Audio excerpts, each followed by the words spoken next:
Common Indian friends, good morning. Very very good morning అండి. Very very good morning. ఓం సత్యము అండి. ఓం సత్యము. కామన్ ఇండియన్ కామన్ సాబలం అండి. మనం సాబలం కాదండి, మనం పనులు చేస్తున్నాం, మాట్లాడుతున్నాం, ప్రేమిస్తున్నాం, మంచిగా నడుస్తున్నాం. మనం సాబలం అవునా కదండి.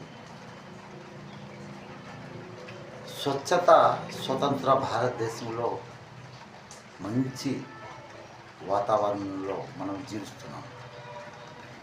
చలి, వాన, ఎండ, కమాల్ స్వచ్ఛత భారతదేశంలో మనం ఉన్నాం. మనము ఎన్ని జన్మాలు పుణ్య తపస్సు చేసుకుంటే మనం ఈ భారతదేశంలో మనం జన్మించాలి కదండి. లేకపోతే ఈ అమెరికాలో, ఈ దుబాయ్లో, మరి చైనాలో జన్మించేవారు. ఈ స్వచ్ఛత వాతావరణం మనకి తెలిసేది కాదు. అవునా కదండి. ఎంత మనము అదృష్టవంతులు మనము.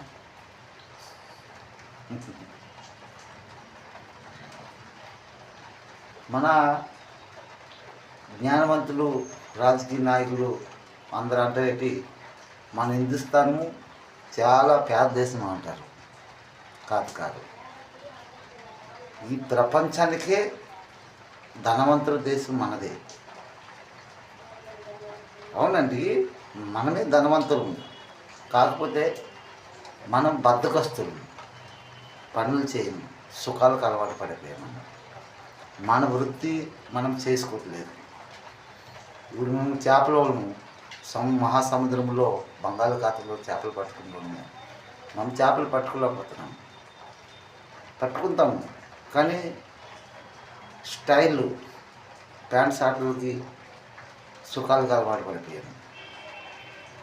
మన వృత్తి మనం చేసుకుంటే ధనవంతులండి. ఈ ప్రపంచానికే ఫిషర్మ్యాన్, ఫిష్ మర్చెంటే ధనవంతుడండి. ఆ మహాసముద్రంలో, బంగాళాఖాతంలో పెద్ద పెద్ద చేపలు పట్టుకుంటూ వాళ్ళము. అందులో శంకులు, బజానా వల్ల అంటే బాగుంచి శంకులు కూడా దొరుకుతాయి. కమాల్ మైన ఈ సంఘర్షణ సంవాదం అంతా మాట్లాడింది.